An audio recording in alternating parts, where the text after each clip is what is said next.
Hey, what's up, guys? User by the name of Moneyman8900 and I were having a conversation in an older video and some comments, and he basically asked what a day in the life of a Marine Corps officer is like. Now, disclosure, my experience isn't like everyone else's. Your experience is going to vary, whether it's by MOS, duty station, unit. There's going to be subtle differences or drastic differences depending on what your job is, who you're working with, and what exactly you do.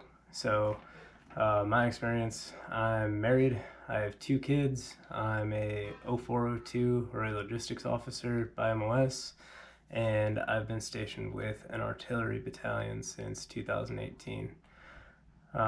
So if you look at a guy that has the same MOS, another logistics officer who's single, that has no kids, or they get stationed somewhere like a combat logistics battalion, their experience is going to vary greatly from what mine has been. But typical day in the life for me, right? So wake up at 0500. By 0515, I'll be doing some kind of workout. Normally it's cardio based or some kind of circuit training. By 5:45, I'm grabbing a protein shake and I'm executing the 3 S's. So take a poop, hop in the shower, shave my face. All right. By 6, I'm waking up my kids, getting them ready. By 6:30, we're packing the essentials. So any kind of work that I brought home, anything that I need for lunch, or any kind of snacks I'm gonna pack, and I don't know, maybe the kids need spare outfits, or my wife needs me to throw something in the diaper bag.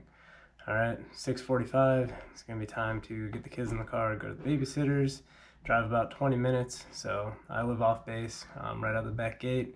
Sometimes you hit a little bit of traffic at the gate, you gotta sit there for 2, 3, 5 minutes. But by 7:15, kids are out of the car at the babysitters, and I'm driving over to the office.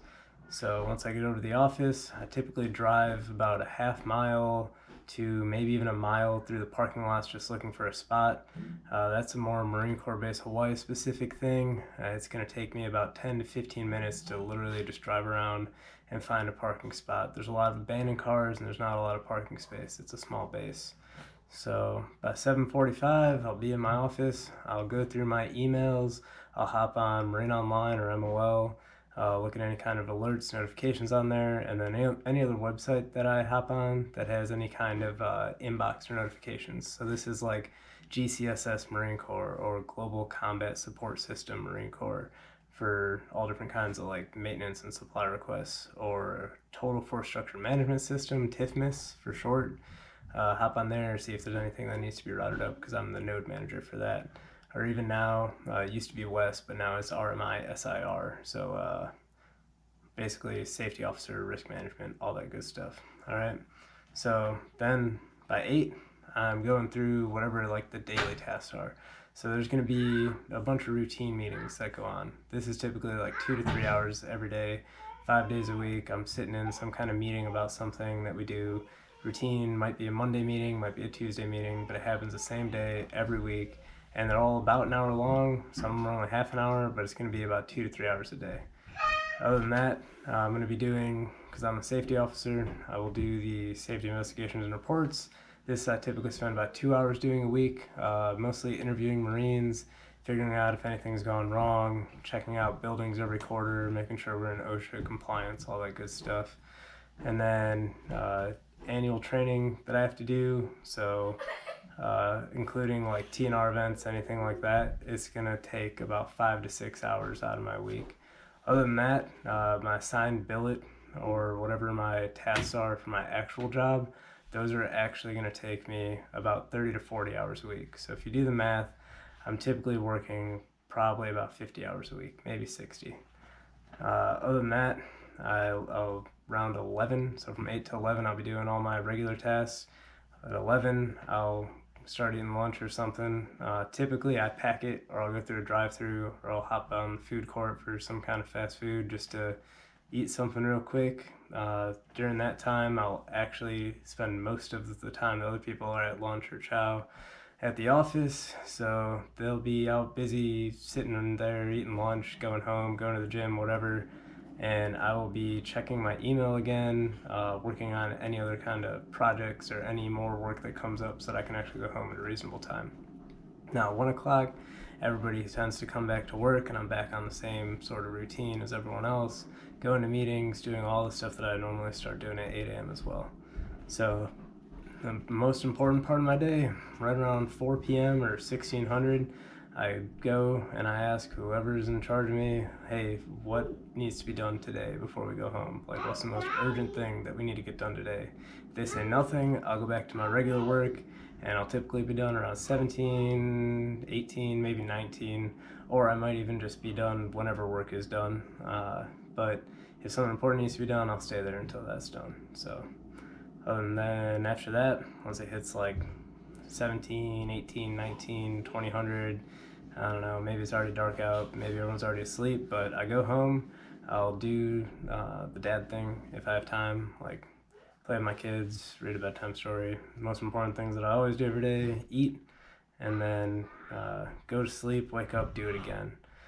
A little pro tip, if you go home at a reasonable time, open the fridge, crack a beer, take a few sips, and then that way if someone calls you and they're like, hey, we need you to come back in, well, I've already been drinking, I can't come back into the office. So that has been a learned skill the last couple of years, because I would get called back to the office frequently whenever I went home around 5 or 6 at night after being at the office for like 10 hours. All right, now some exceptions to my normal routine. You're gonna have some good ones. All right, so you got holidays, just time off. You're looking at state, federal holiday, whatever it is. Boss gives you 72.96 rather than your 48-hour weekend of 2 days. You're having a 3 or 4 day weekend. Leave, which I haven't been able to go on leave for over 2 years. I've got another approved leave request. I'm hoping it doesn't get recalled. I might be on leave in like a week and a half from now. We'll see. And the other thing that we have is sort of what I like to call Marine Corps Ramadan, but from a point in November until about the middle of January, there's a whole bunch of 72s, 96s, holidays stacked up. People tend to take leave, and that period of the year seems to sort of be an operational pause where you're not doing anything crazy and you can really get away from the office for a while. Now, some bad exceptions to what my normal day is like. You're gonna have more work than can be done in a normal work day, or what normal people see as a work day, about 8 to 10 hours, right? So you're gonna get phone calls that are just, you're Marine 24/7, get it done. And then you'll get phone calls if you didn't get something done by a deadline of, well, did you sleep last night? Like, what are you actually doing? Did you go home? That kind of stuff. So some days, yeah, you might sleep in the office or sleep under a desk or something. All right, duty. Duty exists. It's pretty much everywhere in the Marine Corps. Other branches like the Air Force don't have it, so they have like security forces and people that stand duties for them.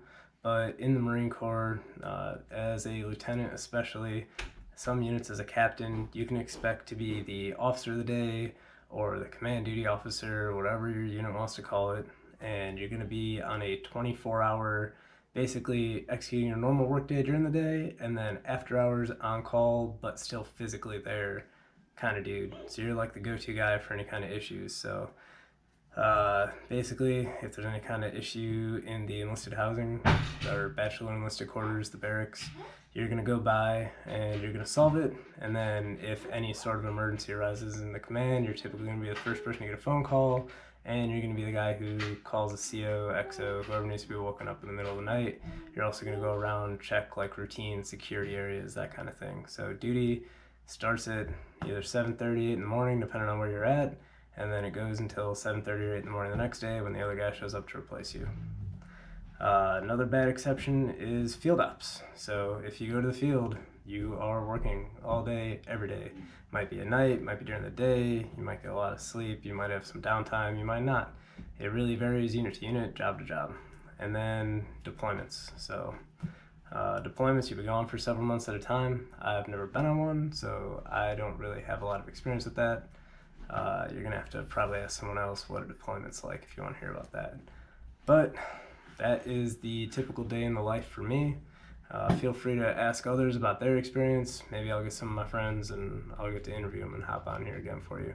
So everybody thank Moneyman 8900 for this video.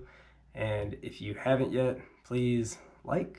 And if you don't like the video, let me know why in the comments.